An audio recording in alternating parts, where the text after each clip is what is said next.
കാറ്റത്തെ കിളിക്കൂടിൻ്റെ പുതിയൊരു സ്റ്റോറിയിലേക്ക് എല്ലാവർക്കും സ്വാഗതം. ഓരോ ദിവസം കഴിയുന്തോറും സുധീഷിൻ്റെ വൃത്തികെട്ട സ്വഭാവം നിധി മനസ്സിലാക്കിക്കൊണ്ടിരിക്കുകയാണ്. ഒരുപാട് കള്ളങ്ങൾ പറഞ്ഞുകൊണ്ടാണ് തൻ്റെ അടുത്തേക്ക് വന്നതെന്ന കാര്യം നിധി മനസ്സിലാക്കുന്നുണ്ട്. ഇത്രയ്ക്ക് കള്ളം എന്തിന് തന്നോട് പറഞ്ഞെന്ന് പറഞ്ഞ് അവൾ ദേഷ്യപ്പെടുന്നുണ്ട്. അങ്ങനെ നിധി വീട്ടിലെത്തിയതും സുഭാഷിനെ സുധീഷ് അടിക്കുന്ന രംഗം കണ്ട് അവളാകെ നെട്ടിപ്പോവാണ്. ആരീഷിനെ അടിച്ചാടി തടയാൻ വന്ന സുഭാഷിന്റെ കവിലാണ് ആടിക്കൊണ്ടത്. നിങ്ങൾ ഇത്രയ്ക്ക് ചീപ്പാണെന്ന് ഞാൻ ഒരിക്കലും കരുതിയില്ല. എന്തെല്ലാം കള്ളങ്ങളാ നിങ്ങൾ എൻ്റെ മുമ്പിൽ പറഞ്ഞു ഫലിപ്പിച്ചത്. ഇപ്പോൾ പല കാര്യങ്ങളും നാടകമാണോ നിങ്ങളുടെ കളികളാണോ എന്ന് എനിക്ക് സംശയമുണ്ട്. അന്ന് നിങ്ങൾ എന്നോടത്ത് സംസാരിക്കാൻ വന്നതുപോലും നിങ്ങളുടെ കള്ളം കൊണ്ടാണ്. നിങ്ങളെ ഞാൻ വിശ്വസിച്ച് ആ വീട് വിട്ട് വരാൻ പാടില്ലായിരുന്നു. മറ്റെന്തെങ്കിലും മാർഗമാണ് ഞാൻ നോക്കേണ്ടിയിരുന്നത് എന്ന് നിധി സുധീഷിൻ്റെ മുഖത്ത് നോക്കി പറയുമ്പോൾ ഒരിക്കലും നിധി തന്നെ സ്വീകരിക്കില്ലെന്നും തന്നെ മനസ്സുകൊണ്ട് അവൾ സ്നേഹിക്കില്ലെന്ന കാര്യവും സുധീഷിന് ബോധ്യപ്പെടുന്നുണ്ട്. അങ്ങനെ നിധിയാണെങ്കിലോ തൻ്റെ ജോലി ആവശ്യങ്ങൾക്കായിട്ട് അവൾ പുറത്തു പോകുന്നുണ്ട്. അവളൊരു കാര്യം കൂടെ തീരുമാനിക്കാണ്. ഇനി ഈ വീട്ടിൽ തുടരാൻ കഴിയില്ല. എങ്ങനെയെങ്കിലും ഒരു വീട് കിട്ടിയാൽ മതിയായിരുന്നു. ആ ഒരു സമയത്ത് അവളിങ്ങനെ ആലോചിച്ചിരിക്കുന്ന സമയത്ത് അവൾക്കരികിലേക്ക് അച്ഛൻ വരുന്നുണ്ട് കേട്ടോ. അങ്ങനെ അച്ഛനെ അവൾക്കൊരു ഭയമാണ്. അമ്മയെ കൊന്ന് ജയിലിൽ പോയ ഒരാളാണല്ലോ. ആ ഒരു ഭയം എപ്പോഴും അയാൾ അവിടെ ഓരോന്ന് ചെയ്യുമ്പോഴൊക്കെ ആ ഭയം അവളുടെ ഉള്ളിലുണ്ടാവും. ഒരിക്കൽ കത്തി അണച്ചുകൊണ്ടിരിക്കുന്ന ഭാസ്കരനെ കണ്ടതും അവളാകെ ഭയന്ന് വിറച്ച് സുഭാഷിൻ്റെ അരികിലേക്ക് പോകുന്നുണ്ട്. അത് കണ്ടതും അച്ഛൻ അത് മറ്റൊരു ആവശ്യത്തിന് വേണ്ടിയാണെന്നും നിധി അച്ഛനെ ഇങ്ങനെ പേടിക്കേണ്ട ആവശ്യമില്ല. അച്ഛൻ അമ്മയെ കൊന്ന കാര്യം ഞാൻ ഇപ്പോഴും വിശ്വസിക്കുന്നില്ല. കാരണം അച്ഛൻ ഒരിക്കലും അമ്മയെ കൊല്ലാൻ കഴിയില്ല എന്ന് പറയുമ്പോഴും നിധിക്കത് വലിയ വിശ്വാസമാവുന്നില്ല. അങ്ങനെ ഒരു പൊതിയെടുത്തുകൊണ്ട് നിധി ഇരിക്കുന്ന ഭാഗത്തേക്ക് ഭാസ്കരൻ വരികയാണ്. അത് അവൾക്ക് നേരെ നീട്ടുന്നുണ്ട്. ആ ഒരു സമയത്ത് അവൾ പേടിയോടെയാണ് അത് വാങ്ങുന്നത്. അതിപ്പോൾ പൊട്ടും, അതൊരു ബോംബാണെന്നൊക്കെ കരുതിക്കൊണ്ട് നീതി അത് കൈനീട്ടി വാങ്ങുകയാണ്. അതിനുശേഷം അവൾ ചെവി പൊത്തിപ്പിടിച്ചുകൊണ്ട് ഒരു കൈക്കൊണ്ട് മെല്ലെ അത് തുറന്ന് നോക്കുമ്പോൾ അതിൽ കടല മിഠായി ആയിരിക്കും. ഓ, കടല മിഠായിയാണോ? ഞാൻ ഭയന്നതുപോലെയൊന്നുമല്ല എന്ന് കരുതിക്കൊണ്ട് അതിലൊരെണ്ണം എടുത്ത് കഴിക്കാൻ നോക്കുക. ആ സമയത്താണ് ആ പത്രത്തിൽ ഒരു വാടക വീടിനെക്കുറിച്ചും അതിലെ ആളുടെ ഓണറുടെ നമ്പറും അവൾ കാണുന്നത്. പെട്ടെന്ന് തന്നെ അവൾ ആ നമ്പറിലേക്ക് വിളിക്കുന്നുണ്ട്. ഇതെനിക്ക് വീടൊന്ന് കാണണമായിരുന്നു എന്ന് പറഞ്ഞുകൊണ്ട് അങ്ങനെ സ്ഥലവും ലൊക്കേഷനും അയാൾ പറഞ്ഞു കൊടുത്തനുസരിച്ച് നിധി അവിടേക്ക് വരികയാണ്. ചെറിയൊരു വീടായിരിക്കും. നിധിക്കത് ഒത്തിരി ഇഷ്ടാവുകയും ചെയ്യുന്നുണ്ട്. വാടകയും കാര്യങ്ങളൊക്കെ സംസാരിക്കാണ്. അല്ല, കുട്ടി തനിച്ചേ ഉള്ളൂ, ഭർത്താവില്ലേ? അതെ, ഭർത്താവില്ല. എനിക്ക് ഇവിടുന്ന് ജോലി അന്വേഷിച്ച് താമസിക്കാനാണ് പറയുമ്പോൾ അയ്യോ, ഫാമിലിക്ക് മാത്രമേ ഞങ്ങൾ കൊടുക്കുള്ളൂ. അതെ, നിങ്ങൾ പേടിക്കേണ്ട, ഞാൻ അത്ര പ്രശ്നക്കാരിയൊന്നുമല്ല. എനിക്ക് ഹോസ്റ്റൽ റൂം കിട്ടിയില്ല. അപ്പോൾ ഒരു വീടെടുത്ത് താമസിച്ച് ജോലി അന്വേഷിക്കാനും ജോലിക്ക് പോയി വരാനും വേണ്ടിയാണ്. അഡ്വാൻസൊക്കെ ഞാൻ തരാം, കൃത്യമായിട്ട് വാടക തന്നോളാം. അങ്ങനെ പിറ്റേ ദിവസം അങ്ങോട്ട് താമസം മാറാം എന്ന രീതിയിൽ അയാളുമായിട്ട് സംസാരിക്കുന്നുണ്ട്. അങ്ങനെ സന്തോഷത്തോടെ നിധി വീട്ടിലേക്ക് വരുമ്പോൾ സുഭാഷ് ചോദിക്കും, അല്ല നിധി, എന്തു പറ്റി? വളരെ സന്തോഷമാണ്. ആ സുഭാഷ് ഏട്ടാ, എനിക്കൊരു വാടക വീട് റെഡി ആയിട്ടുണ്ട്, നാളെ തന്നെ ഞാൻ അങ്ങോട്ട് മാറും. നിധിയുടെ സന്തോഷത്തിന് പിന്നിലെ കാരണം ഇതാണെന്ന് കേട്ട സുഭാഷിന് സങ്കടാവുന്നുണ്ട്. ഈ വീട് വിട്ടു പോകുമ്പോൾ തൻ്റെ അനിയന്മാരോട് താൻ എല്ലാം തുറന്ന് പറയേണ്ടി വരുമെന്ന് അയാൾക്ക് തോന്നാണ്. അങ്ങനെ സുധീഷിനോടും നിധി പറയുന്നുണ്ട്, നിങ്ങളെന്നെ ഒരുപാട് ഹെൽപ്പ് ചെയ്തിട്ടുണ്ട്. പക്ഷേ എനിക്ക് നാളെ ഈ വീട്ടിൽ നിന്ന് പോയേ മതിയാവൂ. എനിക്കൊരു വീട് ശരിയായിട്ടുണ്ട്. ഇതറിഞ്ഞ സുധീഷാകെ നെട്ടുന്നുണ്ട് കേട്ടോ. എന്ത്, തനിക്ക് വീട് ശരിയായെന്നോ? എവിടെ? അങ്ങനെ എല്ലാവരും പറയുമ്പോൾ നിധി അറിയാതെ ആ വീട് എങ്ങനെ മുടക്കും എന്നാലോചിച്ച് നിൽക്കാണ്. അങ്ങനെ നിധി അറിയാതെ ആ ഓണറെ പോയി സുധീഷ് കാണുന്നുണ്ട്. എന്നിട്ട് താനാണോ ഇവിടെ വീട് വാടക കൊടുക്കുന്നത്? അതും എൻ്റെ ഭാര്യയ്ക്ക്. നിങ്ങളുടെ ഭാര്യയോ? അതെ, അവൾ എന്നോട് പിണങ്ങിയാണ് ഈ വീട് താമസിക്കാൻ കരുതുന്നത്. നിങ്ങൾ ആരാ അവൾക്ക് വീട് കൊടുക്കാനുള്ളത്? നിങ്ങൾ കാരണം നോക്കി ഞാനൊന്നും തന്നാനുണ്ടല്ലോ. നിങ്ങൾക്ക് വാടക കിട്ടാനൊന്നും പോകുന്നില്ല. അങ്ങനെയൊക്കെ പറഞ്ഞ് കച്ചറ കൂടിക്കൊണ്ട് ആ വീട് മുടക്കുന്ന കേട്ടോ. പിറ്റേന്ന് എല്ലാവരോടും യാത്ര പറഞ്ഞ് നിധി പോവാണ്. സുധീഷും അവളുടെ കൂടെ ഒന്നും അറിയാത്തവനെ പോലെ പോകുന്നുണ്ട്. അവർ പടിയിറങ്ങിയതും നികേഷിനോടും ഹരീഷും ചോദിക്കുന്നതിന് അവരെവിടെയൊക്കെ പോയത്, എന്തിനാ ഈ വീടുള്ളപ്പോൾ മറ്റൊരു വാടക വീട്ടിലേക്ക് പോകുന്നത്? ഈ വീട് ഒരു പക്ഷേ നിധിക്ക് അത്ര കംഫർട്ടബിളായിട്ട് തോന്നിയിട്ടുണ്ടാവില്ല. എന്നാലും എല്ലാം അറിഞ്ഞുകൊണ്ടല്ലേ ഏട്ടൻ്റെ കൂടെ ഇങ്ങോട്ട് വന്നത്. ഇപ്പോൾ വാടകയ്ക്ക് വീടെടുത്ത് താമസിക്കുന്നൊക്കെ പറഞ്ഞാൽ അതും ചേച്ചി ഒറ്റയ്ക്ക്, അതിലെന്തോ ഒരു പന്തികേടുണ്ട് എന്ന് പറഞ്ഞ് ഹരീഷും നികേഷും സുഭാഷിനോട് ചോദ്യം ചെയ്യുമ്പോൾ എല്ലാം തുറന്ന് പറയാനായിട്ട് ഒരുങ്ങായിരിക്കും. ഈ സമയം തന്നെ നിധിയും സുധീഷ് അവിടേക്ക് വരുമ്പോൾ ആ വാടക ഉടമ പറയും, നിങ്ങൾക്കിവിടെ വീടില്ല എന്ന് പറഞ്ഞ് ദേഷ്യം പിടിച്ച് അവിടുന്ന് നിധിയെ പറഞ്ഞു വിടുമ്പോൾ എന്തൊരു വിധിയാണിത്? എന്തിനാ അവരെന്നോട് എന്നോട് ഇന്നലെ വീടുണ്ടെന്ന് പറഞ്ഞ് ഇന്ന് അതില്ലെന്ന് പറയുന്നത് എന്നൊക്കെ ഓർത്ത് സങ്കടപ്പെട്ട് വരാട്ടോ. ഇതറിഞ്ഞതും സുധീഷിൻ്റെ മനസ്സിൽ ഒരു ലഡു പൊട്ടാണ്. നിധിയെയും കൊണ്ട് വീണ്ടും വീട്ടിലേക്ക് വരുമ്പോൾ അപ്പോഴേക്കും നികേഷിനെയും ഹരീഷിനോടും സത്യങ്ങൾ പറയാനൊരുങ്ങി നിൽക്കായിരിക്കും. അവരവിടെ കണ്ടതും സുഭാഷ സത്യങ്ങൾ പറയാതെ ഇരിക്കുന്നുണ്ട്. നിങ്ങൾ പോയ പോലെ ഇങ്ങ് വന്നോ? വാടക വീട് പോയി അന്വേഷിച്ച് പോയിട്ട് എന്തായി ഏട്ടത്തി? എന്താ അവിടെ കിട്ടിയില്ലേ എന്ന് നികേഷ് ചോദിക്കുന്നുണ്ട്. ഈ സമയം നിധി ഒന്നും മിണ്ടാതെ അകത്തേക്ക് പോവാ. എന്താടാ സുധീഷ്, എന്തായത്? അവൾക്ക് അവർ വാടക വീട് കൊടുത്തില്ല. കാരണം ഒറ്റയ്ക്കൊരു പെൺകുട്ടിയെ താമസിപ്പിക്കാൻ ആരും തയ്യാറാവില്ല ഏട്ടാ എന്ന് പറയുമ്പോൾ സുഭാഷ് സുധീഷിനെ ഒന്ന് തറപ്പിച്ച് നോക്കുന്നുണ്ട്. ഇതെല്ലാം തൻ്റെ പ്ലാനല്ലേ എന്ന് കരുതിക്കൊണ്ട് തന്നെ സുധീഷിനെ നോക്കുക. ഏട്ടാ സത്യമായിട്ടും ഞാനൊന്നും ചെയ്തിട്ടില്ല. എനിക്ക് മനസ്സിലാവുന്നുണ്ട് എന്തിനാടാ ആ കുട്ടിയെ നീ ഇങ്ങനെ വേദനിപ്പിക്കുന്നത്. അവൾ നിൻ്റെ ഒന്നുമല്ലെങ്കിൽ കഴുത്തിൽ താലി കെട്ടി പെൺകുട്ടിയല്ലേ. അവളുടെ സ്വപ്നങ്ങൾക്കും അവളുടെ ആഗ്രഹങ്ങൾക്കൊത്ത് നീ ജീവിക്കണം, അല്ലാതെ വെറുതെ എന്ന് പറഞ്ഞുകൊണ്ട് സുഭാഷ് അവിടെ നിന്ന് പോവാട്ടോ. നിധി തോർത്ത് സങ്കടപ്പെട്ട് നിൽക്കായിരിക്കും. അങ്ങനെ പിന്നീട് ഈ വിഷയം അങ്ങ് തീരുന്നുണ്ട്. അതിനുശേഷം നിധി ഇതിനെല്ലാം ഈ സുധീഷിനെ കുറിച്ചല്ല സത്യങ്ങളും അറിയണം. അവൾ ജോലി അന്വേഷിച്ച് പോകുന്ന സമയത്ത് അവളുടെ ആ ഒരു വീട് വാടക കൊടുത്ത ആളെ കാണുന്നുണ്ട് കേട്ടോ. വഴി വെച്ചിട്ട് അയാൾ അവളെ കണ്ടത്. മോളെ, ഹസ്ബൻഡുമായിട്ടുള്ള പിണക്കൊക്കെ മാറിയോ? നിങ്ങൾ രണ്ടുപേരും ഒരു സൗന്ദര്യ പിണക്കുണ്ടായിട്ട് വീട് മാറി താമസിക്കാണെന്ന് നിങ്ങളുടെ ഹസ്ബൻഡ് വന്ന് പറഞ്ഞു. അതുകൊണ്ടാണ് മോൾക്ക് വീട് തരാതിരുന്നത്. നിങ്ങളൊന്നും പറയണ്ട. നിങ്ങളെന്നോട് വാക്ക് പറഞ്ഞിട്ട് നിങ്ങൾ പിറ്റേ ദിവസം നിങ്ങൾ വാക്ക് മാറിയില്ലോ. അതെ മോളെ, ഇങ്ങനെ തന്നെയാണ് ജീവിതം.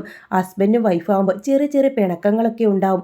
അതിൻ്റെ പേരിൽ വാടക വീടെടുത്ത് താമസം മാറാമെന്ന് കരുതിയാൽ അതത്ര നല്ല പരിപാടിയൊന്നുമല്ല. ആര് പറഞ്ഞു ഞങ്ങൾ പിണങ്ങിയാണെന്ന്? ഞങ്ങൾ ഭാര്യ ഭർത്താക്കന്മാരാണെന്ന് ആര് പറഞ്ഞു? അന്ന് മോളുടെ ഹസ്ബൻഡ് രാത്രി എന്നെ കാണാൻ വന്നിരുന്നു. മോൾക്ക് വീട് തരരുതെന്നൊക്കെ പറഞ്ഞത് അയാളാണ്.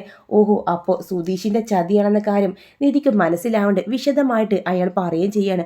അപ്പോൾ ആ ചതിയനാണ് ഇതെല്ലാം ചെയ്തത്. ആ വീട്ടിൽ തന്നെ തളച്ചിടാനുള്ള അയാളുടെ പ്ലാനാണ്. അയാൾക്ക് നാട്ടുകാരുടെ മുമ്പിൽ താൻ ഭാര്യയാണെന്ന് പറഞ്ഞ് നടക്കണം. എല്ലാം ഇനി നിധിക്ക് സഹിക്കാൻ പറ്റില്ല. അയാളെ എല്ലാം ഉപേക്ഷിച്ച് തൻ്റെ വീട്ടിലേക്ക് പോകാൻ തന്നെ നിധി തീരുമാനിക്കുന്നുണ്ട്. അങ്ങനെ അവൾ ആ വിവാഹ രജിസ്റ്ററിൻ്റെ കാര്യം അവൾ കരുതുന്നത് അവൾ ആ പോലീസ് സ്റ്റേഷനിലേക്ക് നേരെ പോകുന്നുണ്ട്. അപ്പോൾ ആ കോൺസ്റ്റബിൾ ഉണ്ടല്ലോ നിധിയെ കണ്ടതോ, മോളെ എവിടെ സുധീഷ്? രണ്ടുപേരും ഹാപ്പിയല്ലേ? വലിയ ഹാപ്പിയൊന്നുമല്ല, എനിക്ക് വിവാഹമോചനം വേണം, അത് പറയാനാണ് ഇങ്ങോട്ട് വന്നത്. വിവാഹമോചനോ? നിങ്ങൾ രണ്ടുപേരും പ്രണയിച്ച് വിവാഹം കഴിച്ചവരല്ലേ? എന്നിട്ട് നിങ്ങളിപ്പോൾ ഇങ്ങനൊരു തീരുമാനമെടുക്കാൻ ഞാൻ പറഞ്ഞോ പ്രണയിച്ചിട്ടുണ്ടെന്ന്? ഇല്ലല്ലോ. പക്ഷേ മോളുടെ ഹസ്ബൻഡ് സുധീഷ് പറഞ്ഞല്ലോ നിങ്ങൾ രണ്ടുപേരും പ്രണയത്തിലാണെന്ന്. എപ്പോൾ പറഞ്ഞു? അതെല്ലാം നിങ്ങൾ മെനച്ചുണ്ടാക്കിയ കഥയല്ലേ? അല്ല മോളെ, സത്യമായിട്ടും അവനോട് മാറ്റി നിർത്തി സംസാരിച്ചപ്പോൾ മോൾ അവനക്ക് ഭയങ്കര ഇഷ്ടമാണെന്നോ, മോൾ നിങ്ങൾ രണ്ടുപേരും ഒളിച്ചോടി പോന്നതാണെന്നും അവൻ എന്നോട് പറഞ്ഞു. ഇത് കേട്ടതും പൊട്ടിത്തെറിക്കാണ് നിധിക്കും മനസ്സിലാവുന്നുണ്ട് തന്നെ ചതിച്ചത് സുധീഷാണെന്ന കാര്യം. അദ്ദേഹത്തിന് എങ്ങനെയെങ്കിലും തന്നെ ഭാര്യയാക്കണം, അതിനുവേണ്ടി ചെയ്തതാണ്. അങ്ങനെ എല്ലാ കാര്യങ്ങളും മനസ്സിലാക്കിയ നിധി ഒരു പോക്ക് സുധീഷിൻ്റെ വീട്ടിലേക്ക് പോകുന്നുണ്ട്. തൻ്റെ ബാഗും എല്ലാം അവൾ എടുക്കാണ്. എന്നിട്ട് സുധീഷിനോട് പറയും, നിങ്ങളെപ്പോലെ ഒരു ചതിയൻ്റെ കൂടെ ഈ വീട്ടിൽ താമസിക്കാൻ എന്നെ കൊണ്ട് പറ്റില്ല. എന്തെല്ലാം ചതി ചെയ്താൽ നിങ്ങൾ എൻ്റെ കഴുത്തിൽ താലി കെട്ടുന്ന കാര്യം എനിക്ക് മനസ്സിലായി. ഒരു ക്വാളിഫിക്കേഷനും നിങ്ങളുടെ സ്വഭാവത്തിലില്ല. കള്ളം മാത്രം പറയാൻ മാത്രമേ നിങ്ങൾ വാ തുറക്കുള്ളൂ. നിങ്ങളല്ലേ അന്ന് പോലീസ് സ്റ്റേഷനിൽ പോലീസുകാരെ തെറ്റിദ്ധരിപ്പിച്ചത് ഞാൻ നിങ്ങളുടെ ഭാര്യയാണ്, ഞാൻ നിങ്ങളെ പ്രണയിക്കുന്നു എന്ന് പറഞ്ഞ് നിങ്ങൾ വിവാഹം നടത്തി. ഈ വീട്ടിൽ നിന്ന് ഞാൻ മാറി താമസിക്കാൻ നോക്കിയപ്പോൾ ആ വാടക വീടും നിങ്ങൾ മുടക്കി. നിങ്ങളെപ്പോലെ ഒരു നാണം കെട്ടനും നെറിക്കെട്ടവനും ലോകത്തുണ്ടാവില്ല. നിങ്ങളെ വിശ്വസിച്ചതാണ് എൻ്റെ തെറ്റ്. നിങ്ങളെ ഞാൻ വിചാരിച്ച പോലെയൊന്നുമല്ല. ഇതിലും ഭേദം എൻ്റെ വീട്ടുകാർ തന്നെയാണ്. അവിടേക്ക് തന്നെ ഞാൻ തിരികെ പോവാം. സകല തെറ്റിനും ഞാൻ മാപ്പ് പറഞ്ഞോണ്ട് എൻ്റെ വീട്ടുകാർ എന്നെ സ്വീകരിക്കും. പിന്നെ അയാൾ സൂര്യയുടെ കൂടെയുള്ള ആ വിവാഹം അത് എന്ത് ചെയ്യണമെന്ന് എനിക്കറിയാം. എനിക്കെൻ്റെ വീട്ടിലേക്ക് പോകണം. ഈ താലിയുടെ പേരും പറഞ്ഞുകൊണ്ടല്ലേ നിങ്ങൾ എന്നെ പിടിച്ചു നിർത്തുന്നത്. അതിൻ്റെ പേരിൽ ഇനി നിങ്ങളങ്ങ് വെലസണ്ട. ആ താലി അങ്ങ് വലിച്ചൂരി പൊട്ടിക്കാൻ വേണ്ടി നിധി നിൽക്കുമ്പോൾ നിധി എന്നൊരു വിളിയായിരിക്കും ഭാസ്കരം എല്ലാം കേട്ടിട്ടുണ്ടാവും. മോളെ, താലി അങ്ങനെ അറുക്കാൻ എളുപ്പമായിരിക്കും. അതെന്തിൻ്റെ പേരിലാണെങ്കിലും ഇവൻ നിൻ്റെ കഴുത്തിൽ കെട്ടിപ്പോയില്ലേ, അതെങ്ങനെ അറുത്ത് മുറിച്ച് മാറ്റാൻ പറ്റില്ല. ഇവൻ പറഞ്ഞ കള്ളങ്ങളും ചതിയൊക്കെ മോളുടെ വാൽ തന്നെ ഞാൻ കേട്ടു. പക്ഷേ ഇത്രയ്ക്ക് നാടകം അരങ്ങേറിയിട്ടുള്ള കാര്യം എനിക്കറിയില്ല. പക്ഷേ സുധീഷേ, നീ ഈ പെൺകുട്ടിയോട് ഇത്രയും നീചമായി പെരുമാറാൻ പാടില്ലായിരുന്നു. അതിന് മാത്രം ഇവൾ എന്ത് തെറ്റാടാ നിന്നോട് ചെയ്തത് എന്ന് ചോദിച്ചുകൊണ്ട് തന്നെ ഭാസ്കരൻ കാരണം നോക്കി ഒന്ന് കൊടുക്കുന്നുണ്ട്. ഒരു പെൺകുട്ടിയുടെ ജീവിതം കുളം തോണ്ടിയപ്പോൾ നിനക്ക് നാണമില്ലടാ. നിന്റെ അമ്മയെ നാട്ടുകാരെല്ലാവരും ഞാൻ കൊന്നെന്ന് പറയുമ്പോഴും എൻ്റെ മനസ്സിലൊരു നീതി ഉണ്ടായിരുന്നു. അവളെ ഞാൻ ഇതുവരെ ഒന്ന് ഉള്ളി നോവിച്ചിട്ടില്ലെന്ന കാര്യം എല്ലാവരും അങ്ങനെ പറഞ്ഞപ്പോൾ അവൾക്ക് വേണ്ടി ജയിലിൽ പോകാൻ ഞാൻ തയ്യാറായതാ. എനിക്കും ദൈവത്തിനും അറിയാം സത്യം എന്താണെന്ന കാര്യം. നിങ്ങളുടെ അമ്മയെ ഒരിക്കലും ഞാൻ കൊന്നിട്ടില്ല. പക്ഷേ നീയൊക്കെ ചെയ്തു കൂടുന്നത് എന്താടാ? നീ ഈ പെൺകുച്ചിനോട് എന്താടാ ഇങ്ങനെയൊക്കെ ചെയ്തത്? അവളോട് ഇഷ്ടമില്ലാതെ അവളുടെ വിവാഹം നടത്തി. അതും പോട്ടെ, അവളൊരു വാടക വീട്ടിലേക്ക് മാറാൻ നിൽക്കുമ്പോൾ അതും നീ ചെയ്തു. എന്തെല്ലാം കള്ളങ്ങളാ പറഞ്ഞത്? മോളെ, നീ താലി ദയവ് ചെയ്ത് അറുത്ത് മാറ്റരുത്. ഒരു ബന്ധം നിങ്ങൾ രണ്ടുപേരും യഥാർത്ഥ ഭാര്യ ഭർത്താക്കന്മാരായിരിക്കില്ല. പക്ഷേ താലിക്ക് അതിൻ്റെതായ മഹത്വമുണ്ട്, പവിത്രതയുണ്ട്. അത് കാത്തു സൂക്ഷിക്കണം. ഇത് കേട്ടതും നിധി ആ താലിൽ നിന്ന് മെല്ലെ പിടിവിടാണ്. എന്നിട്ട് അകത്തേക്ക് പോകുന്നുണ്ട്. സുഭാഷും നികേഷും ഹരീഷ് എല്ലാം സത്യങ്ങൾ അറിഞ്ഞുകൊണ്ട് കണ്ണു നിറഞ്ഞ് അവിടെ നിൽക്കാണ്. സുഭാഷ് ഏട്ടാ, ഞാൻ പോവാണ്, എന്നെ തടയരുത്. ഈ വീട്ടിൽ ഒരു അനിയത്തിയോടുള്ള സ്നേഹവും വിശ്വാസവും ഒക്കെ എനിക്ക് നൽകി എൻ്റെ സുഭാഷ് ഏട്ടൻ. എൻ്റെ ഏട്ടനേല ഏറെ എനിക്ക് വിശ്വാസമാണ് ഈ സുഭാഷ് ഏട്ടനെ. നിങ്ങളെ എൻ്റെ അനിയന്മാരായിട്ട് ഇവരെയും. പക്ഷേ എൻ്റെ ഭർത്താവാണെന്ന് പറഞ്ഞ് എൻ്റെ കാറ്റി താലി കെട്ടിയവന് നിങ്ങളെ ആരിലും ഒരു സ്വഭാവമില്ല. അദ്ദേഹത്തെ പോലെ ഒരു ഫ്രോഡില്ല. അവനെപ്പോലെ ഒരാൾ ഈ വീട്ടിൽ എങ്ങനെ വളർന്നു എന്ന് തന്നെയാണ് എനിക്കും ആലോചന. എന്നെ തടയരുത്, ഞാൻ പോവാ. ഇല്ല മോളെ, നിന്നെ തടയില്ല. നിനക്ക് എവിടെ പോകണമെന്ന് പറഞ്ഞാൽ മതി, ഞങ്ങൾ കൊണ്ടുവിടാം. അത് വേണ്ട, വീട്ടിലേക്ക് പോകണം. എന്തൊക്കെയായാലും ജനിപ്പിച്ച് വളർത്തിയ തന്തയും തള്ളയല്ലേ. അവരെന്തായാലും ഈ മാതിരി ചതി സ്വന്തം മകളോട് ചെയ്യില്ല. അവളുടെ ജീവിതം സുരക്ഷിതമാകണമെന്ന് അവരാഗ്രഹിക്കുന്നുള്ളൂ. അതുകൊണ്ട് ചെയ്ത സകല അപരാധങ്ങളും ഏറ്റുപറഞ്ഞ് മാപ്പ് പറയാൻ തന്നെയാണ് ഞാൻ തീരുമാനിക്കുന്നത്. അങ്ങനെ നിധി ആ വീട് വിട്ട് തൻ്റെ വീട് വിട്ട് പുറത്തേ പോവാട്ടം. കിളിക്കൂട് മരണ വീട് പോലെ ആയി മാറാണ്. സുധീഷിനെ എല്ലാവരും കുറ്റപ്പെടുത്തുന്നുണ്ട്. എന്നാലും ഞാൻ പറഞ്ഞല്ലോ ഇയാളൊരു ഫ്രോഡാണെന്ന്. ആ പെൺകുട്ടി എന്തൊക്കെയോ പറഞ്ഞിട്ടാണ് അവൻ ഇങ്ങോട്ട് വിളിച്ച് പറഞ്ഞത്. പ്രേമം മണ്ണാൻ കട്ട. അപ്പോഴേ എനിക്ക് തോന്നിയതാ ഇയാളെ പോലെ ഒരുത്തനെ പ്രേമിക്കാൻ അതുപോലെ ഒരു പെൺകുട്ടിക്ക് തയ്യാറാവില്ലെന്ന്.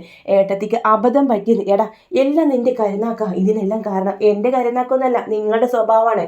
നിങ്ങളെ എല്ലാ സത്യങ്ങളും എല്ലാവരെയും മറിച്ച് കാര്യങ്ങൾ മുന്നോട്ട് നീക്കാനായിരുന്നു. കള്ളത്തരം മാത്രമാണ് നിങ്ങളുടെ ജീവിതം. അങ്ങനെ ഹരീഷും സുധീഷും അവിടെ വെച്ച് വീണ്ടും വഴക്കടിക്കുന്നുണ്ട്. നിധി ആണെങ്കിലോ തൻ്റെ വിധി ഓർത്ത് ആകെ സങ്കടപ്പെട്ടു പോവാ. തൻ വീട്ടിലേക്ക് പോയ സൂര്യയുമായിട്ടുള്ള വിവാഹം നടത്തും. താൻ എവിടേക്ക് പോകുമെന്നറിയാതെ ഒരു അമ്പലത്തിന് മുമ്പിൽ ബാഗ് എടുത്ത് അവൾ നിൽക്കുക. എനിക്കൊരു വഴി കാണിച്ചു തരണേ എന്നെല്ലാം പ്രാർത്ഥിച്ചുകൊണ്ട് നിന്ന് അവൾ നിൽക്കുമ്പോൾ നികേഷ് ആ വഴി വരുന്നുണ്ട്. നികേഷ് ചോദിച്ചു, ഏട്ടത്തി പോയില്ലേ? ഏട്ടത്തി ഇവിടെ തന്നെയുണ്ടോ? എനിക്കറിയില്ലടാ, എങ്ങനെയാ വീട്ടിലേക്ക് പോകുമെന്ന കാര്യം. ഏടത്തി എല്ലാം തുറന്ന് പറയണം. അച്ഛനോടും അമ്മയോടും സൂര്യയുമായിട്ടുള്ള വിവാഹം ഒരിക്കലും നടക്കില്ലെന്നും പറയണം. അങ്ങനെ ഒരു വാശിയോടായിട്ട് വേണം ഏടത്തി അവിടേക്ക് പോവേണ്ടത്. നീ സുധീഷ് ഏട്ടൻ്റെ ഭാര്യയായിട്ട് ഏടത്തി വീട്ടിലേക്ക് വന്നപ്പോൾ ഒരുപാട് ആഗ്രഹിച്ചിരുന്നു ആ വീട്ടിൽ ഉണ്ടാവണം എന്നൊക്കെ. പക്ഷേ പിന്നെ ഇപ്പോൾ എല്ലാം മനസ്സിലായത് ഇനി അങ്ങനെ ഒരു ആഗ്രഹമൊന്നും ഉണ്ടാവില്ല എന്ന് പറഞ്ഞുകൊണ്ട് നികേഷ് നിധിയോട് വീട്ടിലേക്ക് പോകാൻ വേണ്ടി പറയാണ്. അങ്ങനെ നിധി വീട്ടിലേക്ക് ചെല്ലുന്ന ആ സമയത്ത് സൂര്യയും ഫാമിലിയും ഉണ്ടാവും. അവരാണെങ്കിലും നിധിയെ തിരികെ കൊണ്ടുവരാനും അവൾ എങ്ങനെയെങ്കിലും വിവാഹത്തിന് സമ്മതിച്ച് ആ ബന്ധം വേർപ്പെടുത്താനുള്ള ഗൂഢാലോചനയിലായിരിക്കും.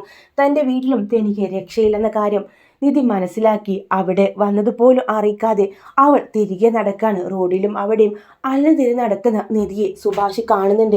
എന്താ നിധി ഇത്? വീട്ടിലേക്ക് പോയില്ലേ? വീട്ടിലേക്ക് പോയി സുഭേഷ് ഏട്ടാ. പക്ഷേ അവിടെ ഉള്ളവർ എൻ്റെ ആരുമല്ല, അവരെല്ലാവരും കൂടെ ചേർന്ന് വീണ്ടും എന്നെ എന്ന് പറഞ്ഞ് പൊട്ടിക്കരയുന്ന നിധിയെയും കൂട്ടി സുഭാഷ് വീട്ടിലേക്ക് വരുന്നുണ്ട്. നിധി വന്നത് അറിഞ്ഞിട്ട് സുധീഷിന് സന്തോഷമാവുന്നുണ്ട്. എടാ, അവളുടെ കാര്യത്തിൽ ഇടപെട്ടാലുണ്ടല്ലോ എൻ്റെ അനിയത്തിയായിട്ട് അവൾ ഈ വീട്ടിലുണ്ടാവും. അവൾക്ക് സുരക്ഷിതമായി ഒരിടം കിട്ടുന്നവരെ എന്ന് സുധീഷിനോട് പറയട്ടോ. വീണ്ടും ആ കിളിക്കൂട്ടിലെ സന്തോഷം വരെയാണ്. മറ്റുള്ളവർക്ക് അറിയില്ലെങ്കിലും നിധി ആ വീട്ടിലെ മരുമകളായിട്ട് തന്നെ നിൽക്കുക. പതിയെ പതിയെ നിധിക്കും സുധീഷിനോട് ഇഷ്ടമൊക്കെ തോന്നി തുടങ്ങുന്ന ആ ഒരു എപ്പിസോഡിനായിട്ട് നമുക്ക് കാത്തിരിക്കാട്ടോ. വീഡിയോ ഇഷ്ടമാണെങ്കിൽ ലൈക്ക് ചെയ്യാനും ചാനൽ സബ്സ്ക്രൈബ് ചെയ്ത് സപ്പോർട്ട് ചെയ്യാനും മറക്കല്ലേ.